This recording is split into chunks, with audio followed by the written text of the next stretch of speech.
Straight Life by Art and Lori Pepper.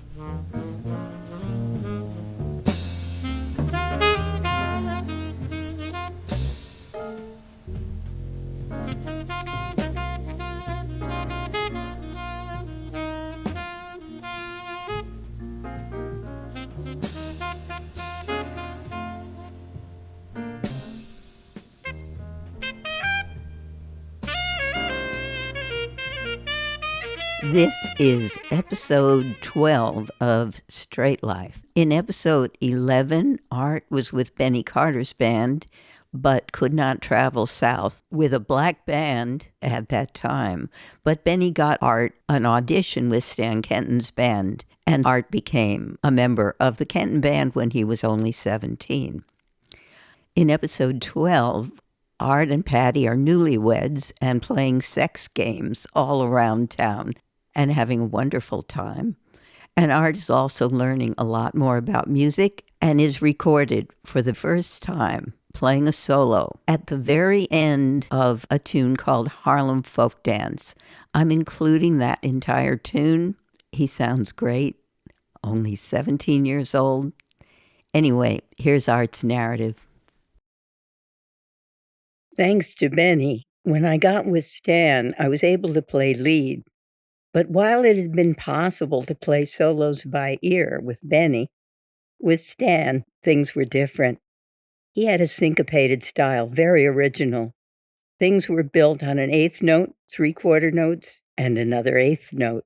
It wasn't easy to hear when you played a solo, and it got increasingly difficult.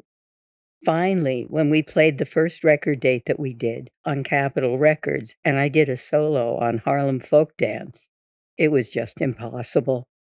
That's when I realized I had to learn something about chord structure and the theory of music. So I started asking the guys in the band, what happens with this? What happens with that? And I gradually learned to read the chords. Red Doris helped me a lot. He played tenor and sang with the band. He sang on that first date, "Do nothing till you hear from me." And other arms may hold a thrill, but please do nothing till you hear it from me. Patti came to the jobs. She never did anything to excess. Sometimes she'd have a drink, and later on she smoked a little pot. But all she cared about was making love to me and watching me play. There I was. I had been a child living in my fantasies. Now I was a married man making lots of money. One of the first things I did when I was still with Benny Carter, I took Patti downtown and bought her a watch with diamonds and emeralds. I remember that watch cost me $175, almost a month's salary. I'd buy her sexy panties, and when we were riding on the bus, I'd put my hand up under her dress when nobody was looking. We'd play games. Sometimes I'd make her pay her own way on the bus, and we'd sit in separate seats like strangers. Then I'd start talking to her. We'd end up getting off the bus together, and all the people would see it. It was so obvious. Guys would watch. I didn't think she was that kind of a girl. He must have a great line. We were living down toward Los Angeles, downtown. We'd wander around and see an old hotel or one of those apartment houses. We'd walk in the front door and down the hallway. We'd sneak into the hall bathroom, lock the door, and lie down on the floor and make love. We'd go to the market together, and coming home, I would slow up and walk behind her. We did this so many times, and neither of us ever did anything to ruin it.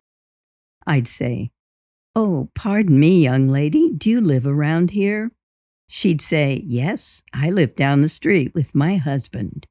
And I'd say, "I thought so because I've seen you and you sure are beautiful." She'd say, "You shouldn't say that because I'm a married woman." I'd say, "I just can't help it. You're so gorgeous. I'd give anything in the world if I could make love to you." I'd walk home with her. She'd go up to the house and look in.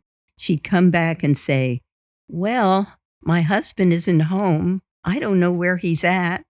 I guess you could come in." You could maybe kiss me or something." I'd get all excited.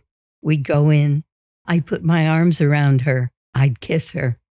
Then she would say, "Please stop. I told you I'd give you a kiss, but that's all. I'm sorry. Because you are a nice boy. You are handsome. And if I wasn't married," I'd say, "Oh, please, please, please, anything you want, I'll give you. I'll do anything. Just let me look at you. Let me look at your breasts." "Don't say that. Oh, please." "Will you promise that's all you'll ask of me?" "I promise, I swear." So she'd pull up her sweater and take her brassiere off and stand there posing with her titties hanging out. And I'd ask if I could just touch them. I used to like to scare her, too. She'd go to the store and I'd hide in the closet. She'd come home and she'd shout, "Art, where are you? Come on, Art, please. I know you're here." Then I'd start making noises, growling. She'd say, "Come on out. Don't act silly, please." And she was always scared. I'd sneak out of the closet and she'd turn around and there I'd be with this horrible Frankenstein look I had. She'd say, "Oh, stop it, honey, please." I'd yell, "Grrr," and she'd shriek, "Stop that."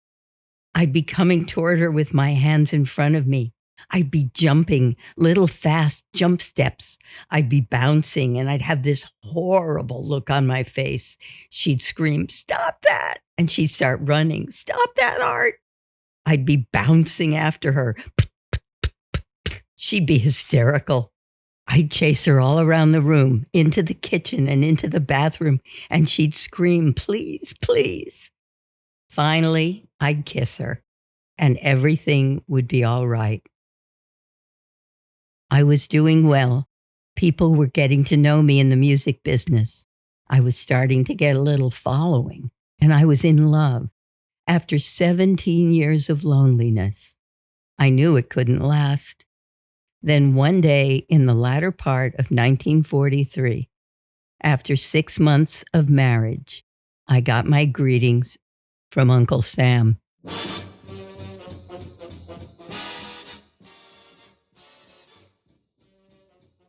Here's Art's first recorded solo. It's right near the end of Harlem Folk Dance, Stan Kenton and his orchestra.